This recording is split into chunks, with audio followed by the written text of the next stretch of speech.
ಕರ್ನಾಟಕದ ಇತಿಹಾಸದಲ್ಲಿ ಪ್ರಪ್ರಥಮ ಬಾರಿಗೆ ರಾಯಚೂರು ಜಿಲ್ಲಾ ಆರೋಗ್ಯ ಮತ್ತು ಕುಟುಂಬ ಕಲ್ಯಾಣ ಕಚೇರಿಯ ಹಸಿರು ಗಾರ್ಡನ್ ಮುಂಭಾಗದಲ್ಲಿ ಭಾರತೀಯ ಸಂವಿಧಾನದ ಪೀಠಿಕೆಯನ್ನು ಅರ್ಥಪೂರ್ಣವಾಗಿ ಉದ್ಘಾಟಿಸಲಾಯಿತು.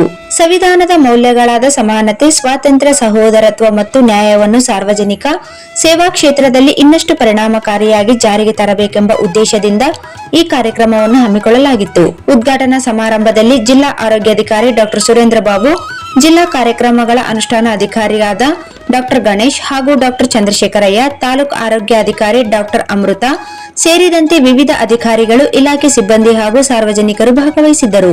ಈ ಸಂದರ್ಭದಲ್ಲಿ ಸಂವಿಧಾನದ ಆದರ್ಶಗಳನ್ನು ಜೀವನದಲ್ಲೂ ಹಾಗೂ ಆಡಳಿತದಲ್ಲೂ ಅಳವಡಿಸಿಕೊಳ್ಳುವ ಪ್ರತಿಜ್ಞೆಯನ್ನು ಎಲ್ಲರೂ ಕೈಗೊಂಡರು.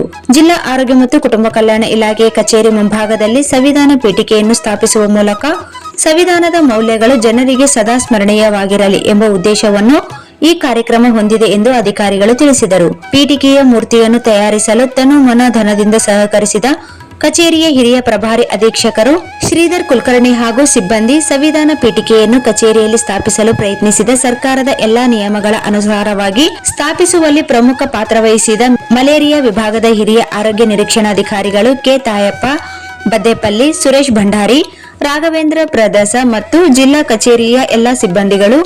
ಈ ಸಂದರ್ಭದಲ್ಲಿ ಮಾತನಾಡಿದ ಕೆ. ತಾಯಪ್ಪ ಬದೇಪಲ್ಲಿ ಅವರು, ನಮ್ಮ ಸಂವಿಧಾನ ಪೀಠಿಕೆ ಕರ್ನಾಟಕ ರಾಜ್ಯದಾದ್ಯಂತ ಪ್ರತಿ ಜಿಲ್ಲಾ ಹಾಗೂ ತಾಲೂಕು ಕಚೇರಿಗಳ ಮುಂಭಾಗದಲ್ಲಿ ಪೀಠಿಕೆ ಸ್ಥಾಪನೆಯಾಗಬೇಕು ಎಂಬುದು ಆರೋಗ್ಯ ಇಲಾಖೆಯ ಎಲ್ಲಾ ನೌಕರರ ಪ್ರಮುಖ ಬೇಡಿಕೆಯಾಗಿದೆ ಎಂದು ತಿಳಿಸಿದರು. ಇದೇ ಸಂದರ್ಭದಲ್ಲಿ ಜಿಲ್ಲಾ ಆರೋಗ್ಯ ಮತ್ತು ಕುಟುಂಬ ಕಲ್ಯಾಣ ಇಲಾಖೆಯ ಎಲ್ಲಾ ಸಿಬ್ಬಂದಿ ವರ್ಗದವರು ಉಪಸ್ಥಿತರಿದ್ದರು.